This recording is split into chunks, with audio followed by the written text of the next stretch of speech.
लग्नानंतर होईलच प्रेम या मालिकेचे आजचे अपडेट बघणार आहोत. तर नमस्कार प्रेक्षकांनो, कसे आहात? माझ्या चॅनलवर तुमचे स्वागत आहे. चॅनलवर नवीन असाल तर प्लीज सबस्क्राईब नक्की करा. मालिकेच्या सुरुवातीला दाखवतात की जीवा सॅलेड कापत असतो. तो नंदिनीसाठी डबा भरत असतो. तेथे मालिनी येते आणि जीवाला म्हणते, अरे जीवा, माझं एक काम करतो का? तेवढं काय आहे ना, आपला भरलेला सिलेंडर नाळे आजींकडे नेऊन द्यायचा आहे. तेवढा तू नेऊन देतो का? कारण वॉचमॅन काका नाही ते गावाला गेले. जीवा म्हणतो, का? मालिनी म्हणते, अरे का काय विचारतोस? सिलेंडरचे प्रॉब्लेम चालू आहे ना, आणि राळे आजी एकट्या राहतात ना, तुला माहिती आहे ना. तू त्यांना तेवढा सिलेंडर नेऊन दे. जीवा म्हणतो, ऐक ना ग, काही मला तू हा भरलेला सिलेंडर उचलायला लावतेस, त्याला किती जोर लागतो ग? माझा तर घाम निघेल ना ग. मालिनी म्हणते, अरे तू पुरुषासारखा पुरुष आणि तू म्हणतो की तुला सिलेंडर नाही उचलायला येत. जेव्हा म्हणतो, आई ह्यात कसली आली आहे ग स्त्री पुरुषता समानता? सगळ्याच गोष्टी सगळ्यांना नाही जमत. मालिनी म्हणते, हो म्हणजे तुला हे पटतंय ना की सगळ्याच गोष्टी सगळ्यांना नाही जमत? जेव्हा म्हणतो, नाहीच जमत. मालिनी म्हणते, मग हेच तुझ्या बायकोच्या बाबतीत कसं रे लागू होत नाही? तू तिच्याकडनं एवढी एक्सरसाइज करून घेतो, तुला असं वाटत नाही का तुला जेवढी एक्सरसाइज जमते तेवढी तिला पण जमायला पाहिजे? अशी अपेक्षा का करतोस रे जीवा? जीवा जरा मोठ्याने ओरडून म्हणतो, कुणीतरी कान भरलेले वाटतंय. मालिनी म्हणते, अरे कुणी नाही भरले माझे कान, माझं मलाच कळालं. तिचे पाय किती दुखताय. अरे तिला उठता बसता सुद्धा येत नाही. अरे तू तिचा नवरा आहे ना, मग जरा धीराने घे ना. अरे बायको आहे ती तुझी. जीवा म्हणतो, एक मिनिट आई, वर्कआउट करताना मी अजिबात तिचा नवरा नाही. मी फक्त आणि फक्त तिचा ट्रेनर आहे. मी तिचा टीचर आणि ती माझी स्टुडंट, बस एवढंच. मालिनी म्हणते, अरे वेडा झालायस का तू जरा? अरे तिचे पाय खूप दुखत आहेत, तिला चालता सुद्धा येत नाही. जीवा म्हणतो, अगं आई, दुखणारच ना. जेव्हा नवीन नवीन वर्कआउटला सुरुवात करतो तेव्हा हा त्रास होतोच ना, त्यात एवढं आश्चर्यासारखं काय आहे? आई तुला वाटत असेल ना मी अति करत आहे, पण मला चांगलंच माहिती आहे मी काय करतोय. मला माझी बायको फिट दिसायला हवी आहे, म्हणजे उद्या ती जेव्हा स्वतःला आरशात बघेल ना, तेव्हा तिला स्वतःची भीती नाही वाटली पाहिजे, एकदम छान वाटलं पाहिजे. त्यासाठी मी व्हिलन ठरलो तर काही हरकत नाही. मालिनी जीवाला समजावत असते. जेव्हा काही समजून घेण्याच्या मूडमध्ये नसतो. नंदिनी तिचे पाय दुखत आहे म्हणून हळूहळू एक एक पायरी उतरत खाली येत असते. मालिनी जीवाला म्हणते, अरे जीवा बघ ती कशी लंगडते, जा बरं तू तिला बाईकवर सोडून ये. जीवा नंदिनीला म्हणतो, तू चालत चालली आहे ना, तू किती स्टेप चालते हे मेसेज करून सांग मला, म्हणजे मी लिहून ठेवेल. इथे मालिनी आणि नंदिनीचे हावभाव बघण्यासारखे असतात. मालिनी जीवाला म्हणते, अरे जीवा, असं काय करतोयस रे? अरे तिचे पाय एवढे दुखत आहे आणि तू म्हणतोय चालत जा. जीवा आईला म्हणतो, अगं आई, फक्त 1 किलोमीटर अंतर आहे, तेवढाच तिचा वॉक होईल ना.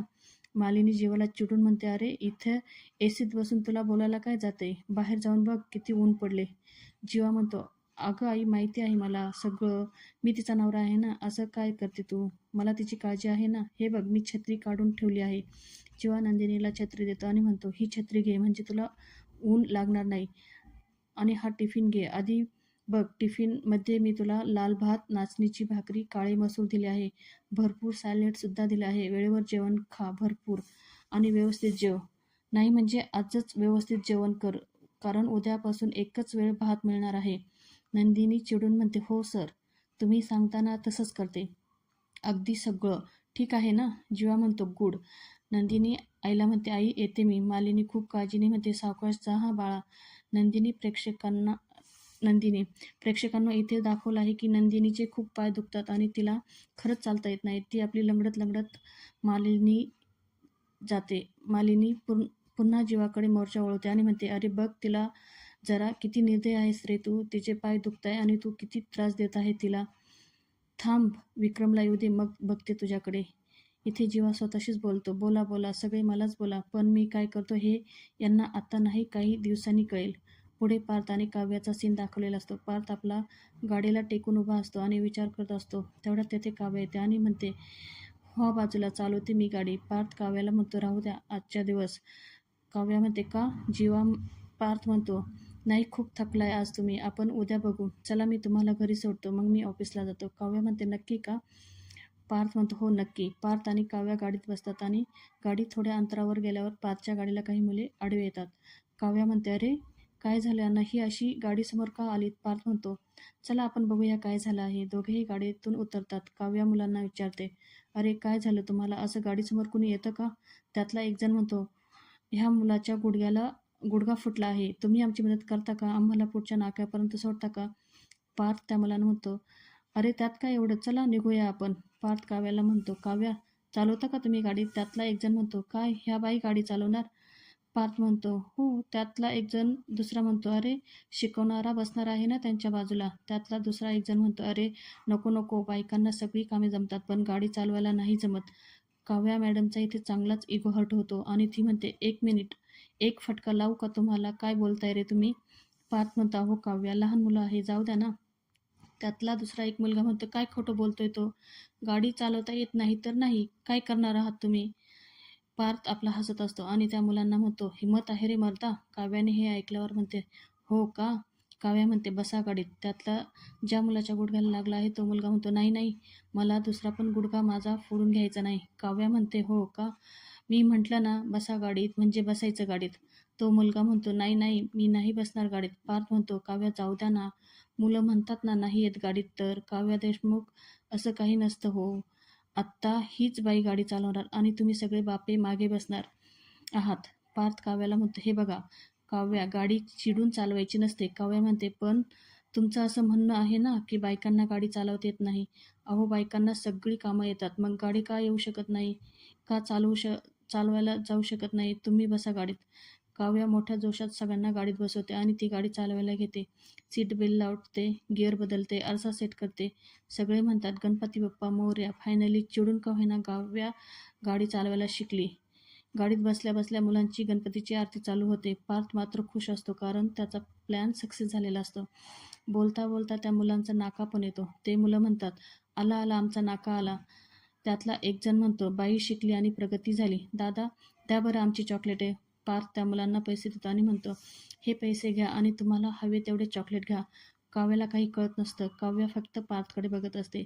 पार्थ त्या मुलांना म्हणतो, एन्जॉय करा. मुलं हसत हसत उड्या मारत जातात आणि काव्या पार्थला विचारते, काय होतं हे देशमुख?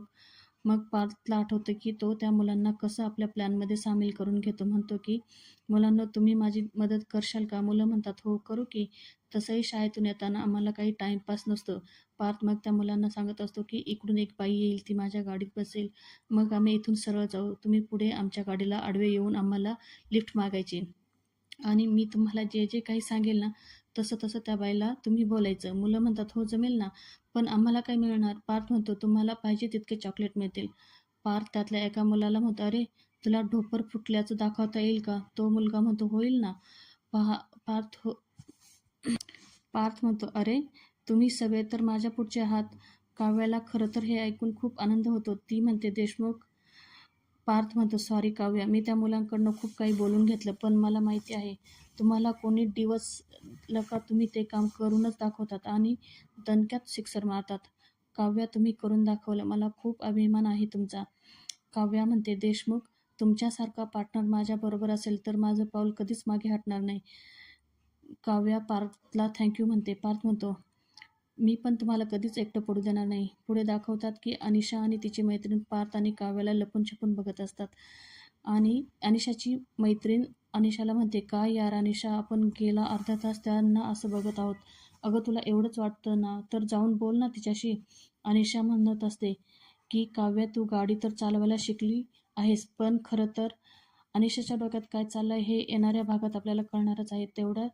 तेवढा त्यांनी सस्पेन्स ठेवला आहे. पुढे घरातील सीन दाखवलेला आहे. रम्या तिच्यासाठी कॉफी बनवत असते आणि विचार करत असते, आज काव्या गाडीत बसायला सुद्धा घाबरत असेल नाही का? आणि स्वतःशीच हसते. तेवढ्यात रम्याचा फोन वाजतो. फोनवर विजयचं नाव बघून रम्या वेडवाकडं तोंड करते. पुन्हा नॉर्मल होऊन फोन उचलून हॅलो म्हणते. तिकडनं विजय गुड मॉर्निंग म्हणतो. रम्या म्हणते, विजय म्हणतो, आय नो खूप बोरिंग लाईन आहे, काय करू, मला एवढा वेळ लागतोस? रम्या म्हणते, मी काय म्हणते, तू एवढं कष्ट कशाला घेतोस? नॉर्मल बोल ना. विजय तिकडनं म्हणतो, स्पेशल लोकांशी नॉर्मल कसं बोलायचं? विजय तिकडनं थँक्यू म्हणतोय. विजय रम्याला ऑफर करतो, चला आज आपण शॉपिंगला जायचं का? आज तुमच्या शॉपिंगच्या बॅग आणि तुमचे थोडे नखरे उचलावा असा मूड झालाय माझा. रम्या म्हणते, वा वा, आवडलं असतं मला, पण मी ना कॉन्फरन्स रूममध्ये आहे, मीटिंग चालू आहे माझी. विजय तिकडनं म्हणतो, तुमच्या कॉन्फरन्स रूममध्ये कॉफी फेटणं अलाउड आहे का? इथे रम्या पुन्हा गोंधळते आणि म्हणते, तुला कसं कळालं मी कॉफी बनवते आहे म्हणून? विजय म्हणतो, माझे स्पीकर्स आणि कान खूप शार्प आहे. विजय म्हणतो, तू बिझी असेल तर आपण नंतर कधीतरी जाऊ शॉपिंगला. अगं पण तुला एक सांगायचं होतं, माझे आईवडील येत आहे गावावरनं आणि मी त्यांना तुझ्याबद्दल सांगणार आहे. ते खूप एक्सायटेड आहे. रम्या म्हणते, ओके, आपण करूया की मग बघण्याचा कार्यक्रम. विजय म्हणतो, तू सांग कधी करायचा. सांग कधी करूया बघण्याचा कार्यक्रम. रम्या म्हणते, उद्याच. विजय म्हणतो, अरे वा, लवली. रम्या म्हणते, ठीक आहे, पण आपण त्या दिवशी भेटलो होतो ना, त्या दिवशी मी जे काही तुला सांगितलं होतं ते लक्षात आहे ना? विजय म्हणतो, ऑफकोर्स लक्षात आहे माझ्या. डोंट वरी, तू काही काळजी करू नकोस. बघण्याच्या कार्यक्रममध्ये मी ही अट घालेल. Have a good day Mrs Matkare. तिकडनं रम्या म्हणते, सी यू आणि स्वतःशीच बडबड करते. उद्याच्या बघण्याचा कार्यक्रम खरंच बघण्यासारखा होणार आहे. पुढच्या सीनमध्ये दाखवतात, नंदिनी येऊन किचनमध्ये स्वयंपाक करत असते. मालिनी तिथे येऊन विचारते, अगं तू कधी आलीस? नंदिनी म्हणते, मी मगाशीच आले. मग मालिनी म्हणते, अगं मी इथे शेजारी हळदी कुंकाला गेले होते. चैत्रातलं हळदी कुंकू ग. नंदिनी म्हणते, आई चपात्या झाल्या आहेत, कुकरही लावून झालाय, कुकरच्या 2 शिट्ट्या पण झाल्या आहेत.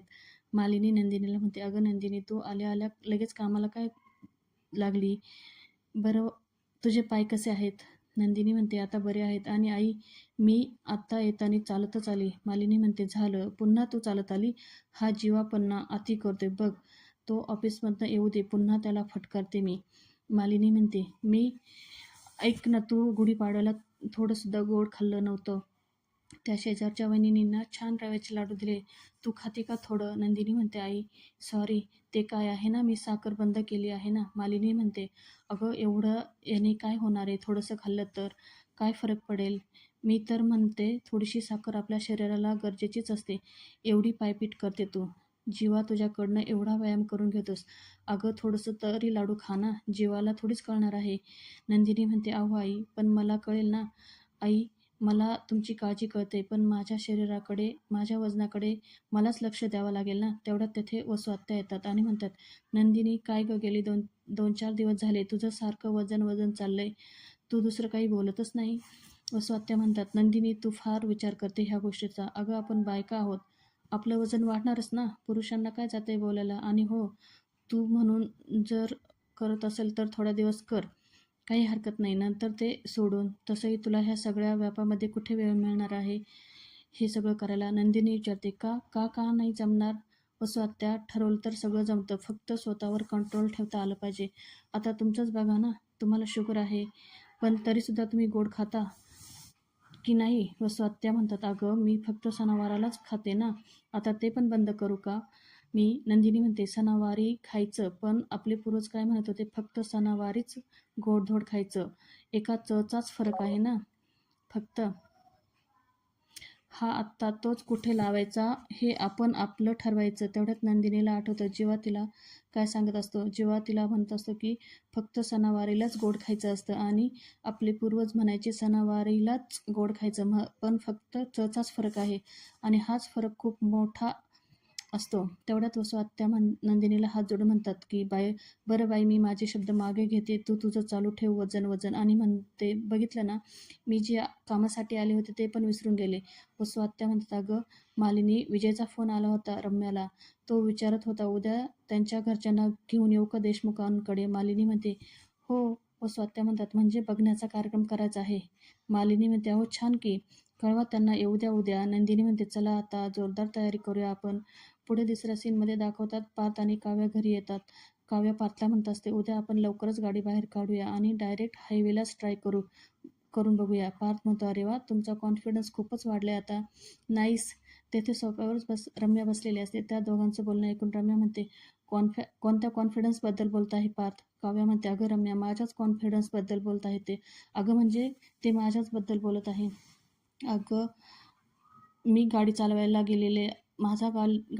गेलेला कॉन्फिडन्स परत आलाय ना फायनली, त्यासाठी. देशमुखांनी काय मस्त जुगाड लावले. रम्या म्हणते, म्हणजे? काव्या मग रम्याला सांगते, पार्थने मुलांना नाटक करून माझा कॉन्फिडन्स कसा वाढवला. पार्थ मनात विचार करत असतो, काव्या गाडी चालवते हे रम्याला आवडलेलं दिसत नाही. रम्याला हे समजतंय. मला पार्थ रम्याला म्हणतो, रम्या विजय कसा आहे? रम्या म्हणते, छान आहे. तो त्याच्या घरच्यांना उद्या आपल्याला भेटायला घेऊन यायचंय म्हणतोय. तो काव्या मॅडम खूप एक्सायटेड होतात. म्हणतात, काय उद्या? उद्या बघण्याचा कार्यक्रम होणार आहे का? काव्याची लगेच गाडी चालू होते. अगं रम्या, तू तू उद्या काय करणार आहे? ड्रेस घालणार की साडी? तू साडीच घाल. आणि तू कोणती साडी घालणार आहे? फायनल केलंस का? रम्या ऐक ना, तुला जी काही मदत लागेल ना, ती सगळी मदत मी तुला करणार आहे. ओके. रम्या हसत हसत म्हणते, अगं काव्या, मी तुला सांगणार ना. काव्या रम्या पार्थला म्हणते, बघितलंस पार्थ, तू मला म्हणालास लग्न कर आणि मी लगेच तयार झाले. पार्थ म्हणतो, गुड. मी खूप आनंदी आहे तुझ्यासाठी. आता मला बघायचं आहे तू कोणासाठी रेडी आहेस. ह्या प्रश्नाने रमा जरा गोंधळते आणि म्हणते, अरे. तेवढ्यात पार्थ म्हणतो, नाही, तसं मीच ते ऑप्शन शॉर्टलिस्ट केलं होतं, पण तरीही मला उद्या विजयला प्रत्यक्ष भेटण्यासाठी आतुर आहे. पार्थ काव्याला म्हणतो, हो काव्या, कॉंग्रॅट्स करा पार्थ त्यांना. पार्थ रम्याला पण म्हणतो, तू पण काव्याला कॉंग्रॅट्स कर. आणि कारण त्या गाडी चालवायला शिकल्या ना. मग त्या दोघे जणी एकमेकींना कॉंग्रॅट्स करतात.